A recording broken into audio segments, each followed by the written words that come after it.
Man, I really need to stop wearing this t-shirt in videos, and also I should probably throw it out because it's very, very old. Anyway, today's episode of Transformers Prime is a direct follow-up to the last episode of Transformers Prime. I know. Surprise, surprise. And for anyone who doesn't remember what happened last time, even though the reviews are way closer together this time, so you really should. Last time, Bulkhead went on his relic retrieval mission. We're in the relic retrieval arc right now. And found out that it's Toxan, a dangerous type of toxic energon. And to prevent Megatron from getting his hands on it and being able to turn it into a biological weapon, he carried it himself to the top of the volcano, weakening himself in order to do so, and threw it into the lava, but also had to fight against the toughest of the Insecticons, a character called Hardshell, and got shot in the back while he was already weakened for his troubles.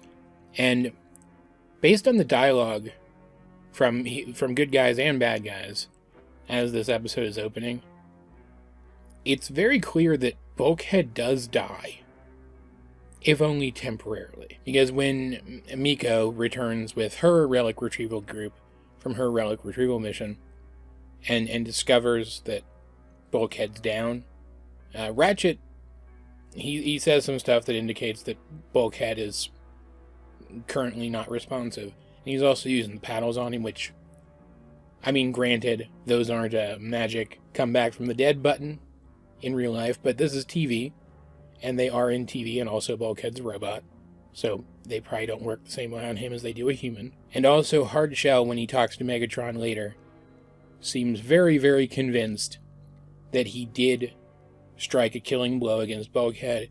It's just Ratchet got to him soon enough and is a good enough medic that he's able to save him regardless. Now, I have to say, first of all, this is not the darkest that the show has ever gone, but it's pretty dark, especially following the emotional roller coaster that was the last episode. Between that and the reactions of the other characters here in these opening few scenes, this gets really real really quick. And yeah, other characters have died in this show so far, but that was either heroes that we hadn't gotten to know yet, or villains, right? And again, yeah, Transformers is a franchise where characters used to die a lot.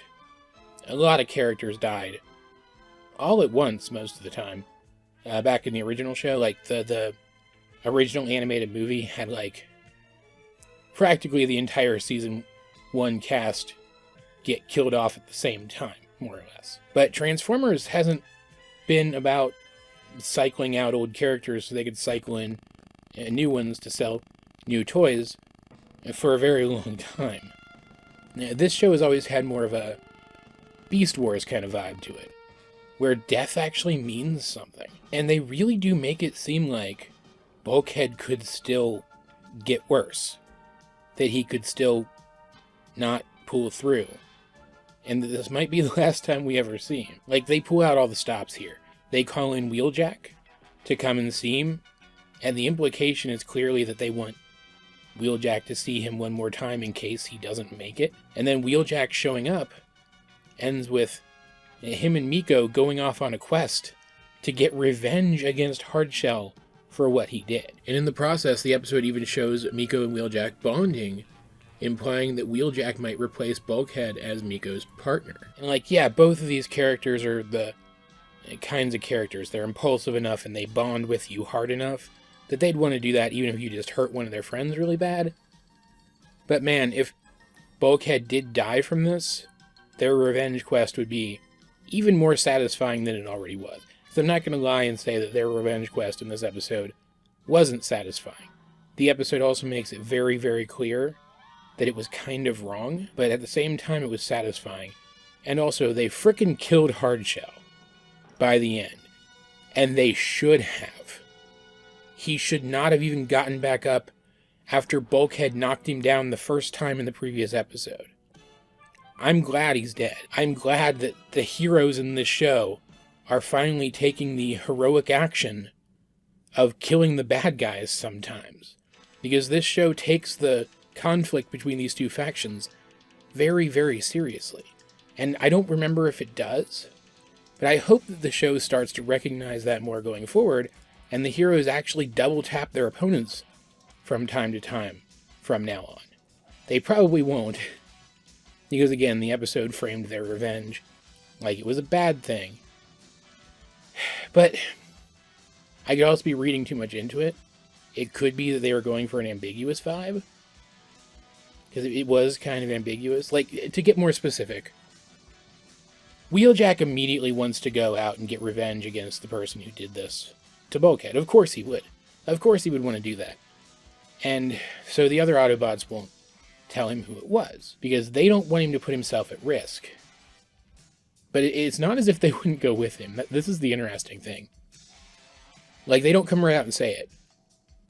But all of them, including Optimus, including wise leader Optimus Prime, at least imply through their dialogue that if they didn't feel like they needed to be there with Bulkhead right now, they would go too. The implication is, if Wheeljack had just waited, then they all would have gone together eventually.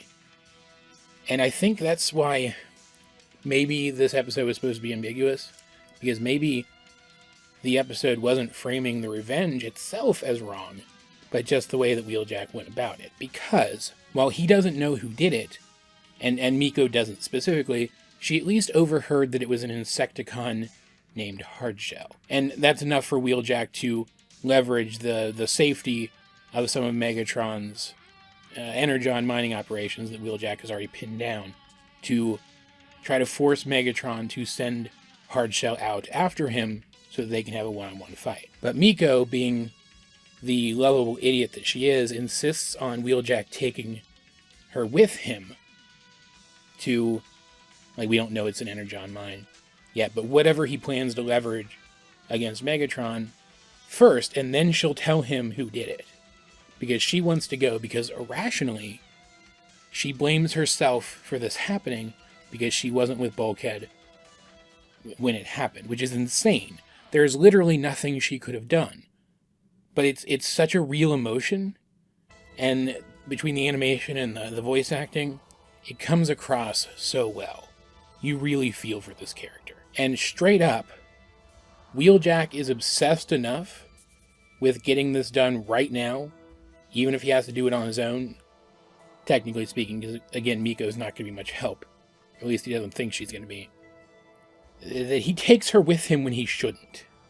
And by the end, you can tell he's kind of ashamed by it. He realizes he probably shouldn't have done it. Even though when he and Hardshell come to blows, he loses. It isn't until Miko manages to fire off some of the rockets from Wheeljack's ship, while Hardshell is distracted, killing Wheeljack, or trying to anyway, that they manage to score a lethal hit.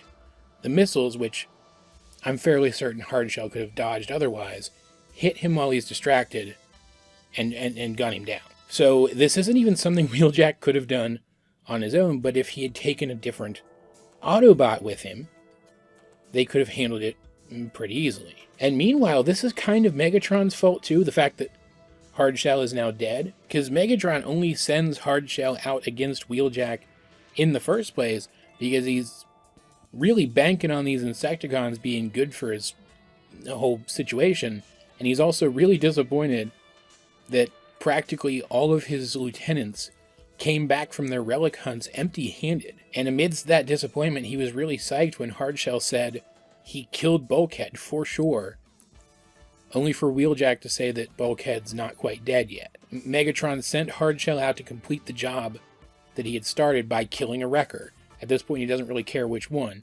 Wheeljack will do. And Hardshell gets himself killed in the process, when here is this new lieutenant that Megatron was hoping he could count on. And then by the end of the episode, even though Bulkhead will pull through, he won't ever quite be the same, but he will pull through.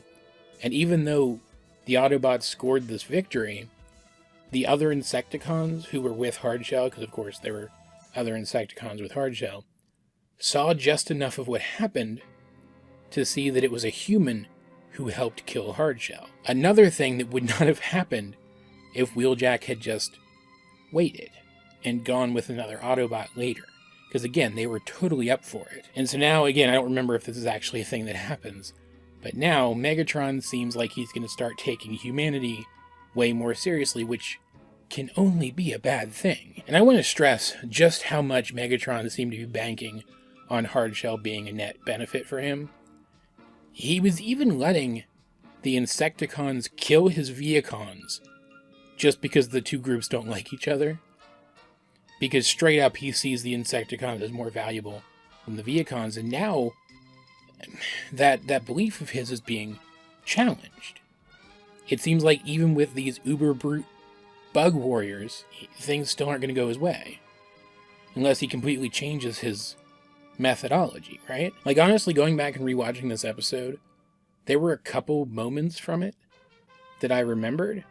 But, like, I didn't remember this episode overall, and I definitely didn't remember the end with Megatron finding out that it was Miko who killed Hardshell. It really does feel like this episode could be a turning point for the show. And so, obviously, I'm very excited to tune into the next episode, next time one of these reviews comes up in the schedule, to find out if that's the case. I also absolutely love how, even though I think it's a good thing they killed Hardshell, I think he needed to die because he was that dangerous. Miko's arc in this episode does end with her learning nothing.